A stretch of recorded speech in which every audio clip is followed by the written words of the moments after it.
Nah, guys, kembali lagi di channel Apresitorus, di mana channel ini akan memberikan diri kamu suatu informasi baik dari pekerjaan, asmara, keuangan, serta kehidupan diri kamu secara general. Sebelum saya memberikan suatu informasi dari berbagai aspek yang barusan saya katakan tadi, saya juga mengingatkan kepada teman-teman, informasi yang saya berikan terhadap diri kamu bukan suatu acuan untuk kamu ambil dan untuk kamu terima. Saya hanya bisa memberikan diri kamu suatu informasi berdasarkan kartu yang saya pegang ini. Diri kamu hanya bisa berencana terhadap kehidupan kamu, akan tetapi di balik dari informasi dan perencanaan tersebut, lagi-lagi yang menentukan adalah Sang Pencipta. Sebelum saya mengambil satu persatu kartu yang saya pegang ini secara acak, saya juga mengingatkan kepada teman-teman apabila ketemu dengan channel saya agar menekan tombol subscribe-nya dan menyalakan loncengnya supaya next video saya lebih semangat untuk memberikan suatu informasi baik terhadap kondisi energi kamu, manusia yang selama ini kamu prioritaskan, serta pihak ketiganya. Oke wak geng, kali ini saya ingin mengarah terhadap diri kamu. Hanya sekedar ingin mengarah dan ingin mengetahui bagaimana situasi pembawaan energi yang kamu miliki untuk siang hari ini. Situasi apa yang ingin disampaikan oleh kartu yang saya pegang ini? Apakah ada gambaran yang bersifat positif atau memang justru kebalikannya? Kita langsung saja. Saya akan mengambil beberapa kartu, di mana kartu yang akan saya ambil nanti bisa saja bersifat resonate, bisa saja tidak bersifat resonate. Semuanya saya kembalikan terhadap pola pemikiran kamu, semuanya saya kembalikan terhadap energi yang kamu miliki untuk saat ini.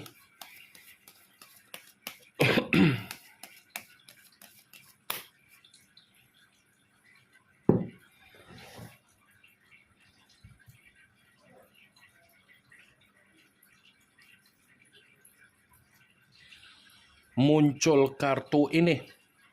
Sekali lagi saya mengatakan, muncul kartu yang saya pegang ini, di mana kemunculan kartu yang saya pegang ini seperti memberikan suatu isyarat atau gambaran, tetapi gambaran yang ingin saya katakan terhadap diri kamu sepertinya akan ada keberlimpahan yang akan menghampiri diri kamu secara finansial ataupun kebutuhan. Akan ada keberlimpahan, akan ada peluang, dan akan ada bentuk rejeki yang akan masuk di dalam diri kamu dalam waktu dekat ini. Kartu pertama yang saya pegang adalah kartu yang berbicara secara koin, dan koin tersebut dipegang oleh Raja. King of Pentacles, Raja kemakmuran, Raja kesejahteraan, Raja dalam bentuk rejeki, Raja dalam bentuk peluang. Apa yang barusan saya katakan, itulah yang akan kamu nikmati dan itulah yang akan kamu rasakan. Kalaupun seandainya saya mencoba untuk menarik kembali dari kata koin, di mana koin tersebut saya ingin flashback ketika ada yang namanya komitmen yang selama ini kamu jalankan. Ternyata komitmen yang kamu jalankan tersebut adalah komitmen di mana diri kamu dihadapkan dengan seseorang yang memiliki karakter yang begitu sangat serakah. Bukan hanya serakah, tetapi kalau berbicara terlalu sombong. Bukan hanya kesombongan saja yang keluar dari mulut manusia itu, secara tindakan pun dia tidak bisa menjamin diri kamu agar kamu mendapatkan apa yang menjadi tanggung jawab dia, apa yang menjadi kewajiban dia, tetapi dia memaksa diri kamu agar kamu memberikan apa yang menjadi tanggung jawab kamu dan apa yang menjadi kewajiban kamu. King of Pentacles, kemungkinan besar kondisi komitmen kamu menjadikan diri kamu itu sebagai donatur. Kamu hanya dijadikan sebagai donatur untuk berbagai keperluan atau kepentingan yang dimiliki oleh manusia yang kamu pertahankan selama ini. Komitmen yang saya katakan, komitmen itu bisa saja mengarah terhadap situasi pernikahan, situasi LDR, situasi pacaran. Pernah tidak kamu memikirkan secara logik yang bersifat sehat? Setiap kali kamu memberikan apa yang kamu berikan, apakah manusia itu pernah merasakan yang namanya kepuasan? Apakah manusia itu pernah mengucapkan terima kasih? Dan apakah manusia itu merasa kekurangan? Wak geng? Saya yakin dan saya percaya apa yang menjadi pemberian kamu tidak mungkin manusia itu merasa kurang, tetapi karena pola pemikiran dia yang merasa tidak pernah puas, dia akan selalu merasa kurang. Sehebat apapun diri kamu dan sekuat apapun diri kamu menuruti apa yang menjadi permintaan dia, belum tentu permintaan yang kamu turuti menggambarkan manusia itu menjadikan diri kamu adalah seseorang untuk mendapatkan kebahagiaan.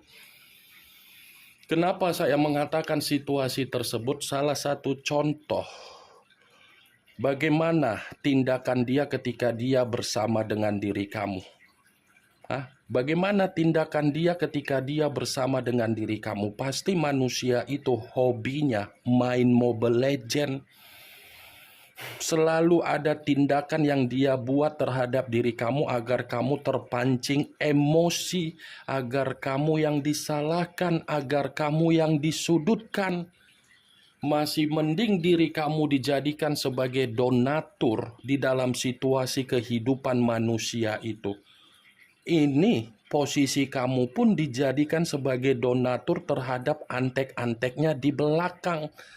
Ya, ibaratnya antek-anteknya di belakang memanfaatkan diri kamu karena antek-anteknya, dan dia tahu dan dia sadar dan dia paham kamu ini gampang untuk memberikan keroyalan, gampang untuk memberikan kemewahan, dan rasa simpati atau empati kamu gampang untuk kamu berikan.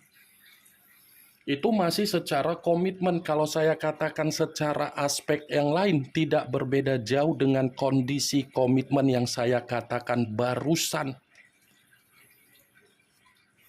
Muncul kartu Three of Wands, kartu tongkat yang keluar, tetapi kartu tersebut terdiri dari 3 tongkat. Kalau seandainya saya mencoba untuk menarik 1 tongkat dari ketiga tongkat tersebut, 1 tongkat yang saya tarik ini, saya ingin bertanya terhadap diri kamu.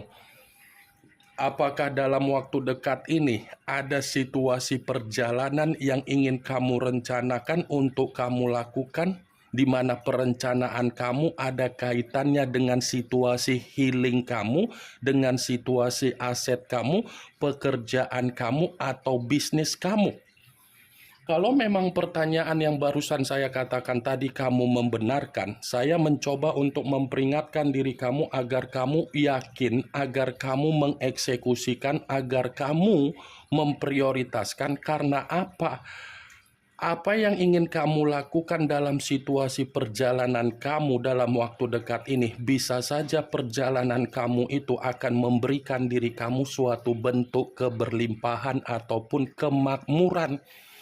Lakukan saja perencanaan kamu. Kamu jangan mensugesti secara pemikiran kamu agar pemikiran kamu seperti orang yang benar-benar kebingungan. Jangan sugestikan terhadap pemikiran kamu agar pemikiran kamu itu bercabang-cabang, agar pemikiran kamu seperti sulit untuk menentukan pilihan apa yang kamu lakukan terhadap perencanaan kamu. Muncul kartu Queen of Wands, kartu tongkat yang keluar, tetapi kartu tersebut ratu yang memegang satu tongkat. Kalau seandainya saya mencoba untuk menarik kata tongkat, tongkat yang saya tarik ini memperingatkan diri kamu kembali agar kamu jangan terlalu memaksakan diri untuk memikirkan apa yang menjadi pengalaman yang bersifat buruk dari situasi komitmen kamu tersebut. Ya, kamu jangan terlalu memaksakan diri untuk memikirkan apa yang sudah membuat diri kamu menerima pengalaman yang bersifat buruk dari kondisi komitmen kamu. Kalau kamu terus-menerus memaksakan diri untuk memikirkan apa yang menjadi pengalaman buruk tersebut, kartu Queen of Wands akan mengatakan situasi kamu akan selalu merasa terbebani. Kamu jangan terlalu egois untuk memperlakukan kondisi energi yang ada di dalam diri kamu, tetapi perlakukan kondisi energi di dalam diri kamu agar energi tersebut bisa mendapatkan apa yang menjadi kemakmuran untuk ke depan. Jadikan pengalaman yang sudah kamu dapatkan dari perjalanan komitmen kamu itu untuk mendewasakan diri kamu.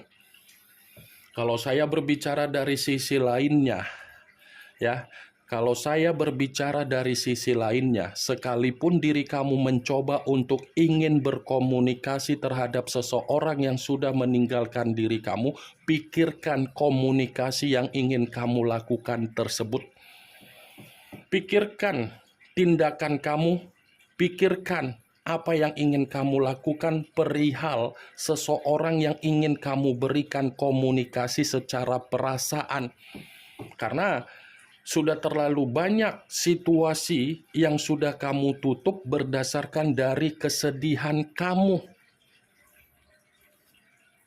Muncul kartu Ten of Swords, kartu pedang yang keluar, tetapi kartu tersebut terdiri dari 10 pedang. Kalau seandainya saya mencoba untuk menarik satu pedang dari ke-10 pedang tersebut, ternyata satu pedang yang saya tarik ini ada kaitannya dengan kemunculan kartu pertama. Kenapa saya mengatakan ada kaitannya terhadap kemunculan kartu pertama? Saya tadi sempat mengatakan terhadap diri kamu, komitmen kamu hanya menjadikan diri kamu sebagai donatur, itu dibenarkan oleh kartu ini. Kenapa dibenarkan? Karena memang posisi manusia itu sudah mengkhianati diri kamu, sudah mencurangi diri kamu, dan sudah memberikan kegagalan secara perasaan. Berarti secara tidak langsung kamunya sendiri yang terlalu baper terhadap manusia itu, kamunya sendiri yang terlalu bucin terhadap manusia itu. Kebaperan kamu, kebucinan kamu, dia tidak peduli, malah dia memanfaatkan kamu. Kalau memang dia peduli dengan apa yang menjadi situasi tanggung jawab atau kewajiban yang sudah kamu berikan, dia tidak akan mencurangi diri kamu. Pasti dia akan mengayomi kamu, pasti dia akan membimbing kamu, pasti dia akan mengarahkan diri kamu. Tetapi realita yang berbicara, dia justru mencurangi diri kamu dengan situasi perselingkuhan dia di luaran sana, dengan situasi pengkhianatan dia di luaran sana. Sudah dia yang mengkhianati kamu, dia yang mencurangi diri kamu, tetapi dia memutarbalikkan keadaan seakan-akan kamulah yang mencurangi manusia tersebut. Ten of Swords. Kartu ini tidak berbeda jauh dengan kemunculan kartu The Tower yang selama ini saya katakan terhadap diri kamu, di mana kemunculan kartu The Tower, keruntuhan, kehancuran, dan kemalapetakaan. Ketika manusia itu mengenal yang namanya hubungan perselingkuhan, mulai manusia itu terdoktrin dengan kondisi pihak ketiganya, dan pihak ketiganya membuat situasi kehidupan kamu bersifat runtuh. Di luar dari apa yang barusan saya katakan tadi, kartu Ten of Swords menyuruh diri kamu agar kamu bisa membangun kembali apa yang menjadi pondasi di dalam kehidupan kamu. Apa yang menjadi kegagalan kamu di masa lalu bukan berarti kegagalan kamu itu tidak membuktikan diri kamu dalam waktu dekat mendapatkan yang namanya keberlimpahan. Kamu masih akan mendapatkan keberlimpahan, geng. Muncul kartu The Lovers, unsur udara berlambangkan 3 zodiak Aquarius, Gemini, dan Libra. Kalau seandainya saya mencoba untuk mengesampingkan ketiga zodiak yang barusan saya katakan tadi, kartu The Lovers ini lagi-lagi berada di dalam situasi pemikiran kamu. Kenapa saya mengatakan sepertinya kamu ini masih sangat sulit untuk melupakan apa yang menjadi bentuk resiko yang pernah dia lakukan secara komitmen yang pernah dia berikan terhadap diri kamu. Ya kan? Secara pemikiran kamu belum bisa kan untuk melupakan bagaimana resiko yang sudah dia lakukan terhadap diri kamu secara komitmen. Jangankan berbentuk resiko, pola pemikiran saja manusia itu tidak pernah tersinkron terhadap diri kamu, selalu bertolak belakang. Wajar manusia itu selalu bertolak belakang terhadap diri kamu karena apa? Karena dia menganggap diri dia penting, bukan menganggap diri kamu secara komitmen penting. Dia hanya menganggap dirinya penting untuk kamu prioritaskan. Dia hanya menganggap diri dia penting untuk kamu utamakan. Kamu ketika ada komitmen terhadap manusia itu, kamu tidak bisa membedakan mana kepala dan mana kaki. Jadi ketika kamu tidak bisa membedakan mana kepala dan mana kaki, manusia itu mengendalikan diri kamu. Kepala dan kaki saya utamakan, saya katakan mana logika dan mana perasaan. Muncul kartu Page of Pentacles, kartu koin yang keluar, tetapi kalau seandainya saya mencoba untuk menarik dari kata koin yang saya tarik ini seperti memperingatkan diri kamu agar kamu bisa lebih safety terhadap kondisi finansial kamu. Kamu harus bisa lebih safety dan mengendalikan apa yang menjadi kondisi finansial kamu. Kalau memang finansial kamu itu masih bersifat stabil, jadikan finansial kamu itu sesuai dengan apa yang menjadi kebutuhan kamu, bukan sesuai dengan apa yang menjadi keinginan kamu. Karena yang saya takutkan kalau kamu ceroboh, kamu masih mengikuti apa yang menjadi keinginan kamu, kemiskinan akan terjadi di dalam situasi finansial kamu. Di luar dari apa yang barusan saya katakan, kartu Page of Pentacles ada kaitannya dengan kemunculan kartu pertama. Kenapa? Kamu harus bisa lebih optimis, yakin, dan bersemangat untuk memulai apa yang menjadi kehidupan kamu di luaran sana. Awali kehidupan kamu dengan penuh pemikiran yang positif, di mana ketika kamu mengawali kehidupan kamu tersebut, kehidupan yang akan kamu dapatkan adalah keberlimpahan. Ini yang ingin saya sampaikan terhadap diri kamu dari berbagai kartu yang saya pegang ini. Kemunculan kartu Page of Pentacles sebagai kartu terakhir yang ingin saya katakan terhadap diri kamu, sebagai kartu kesimpulan yang ingin saya sampaikan terhadap diri kamu. Yang positif ambil, yang negatif buang. Sekian dulu informasinya. Salam kartu tarot, salam zodiak.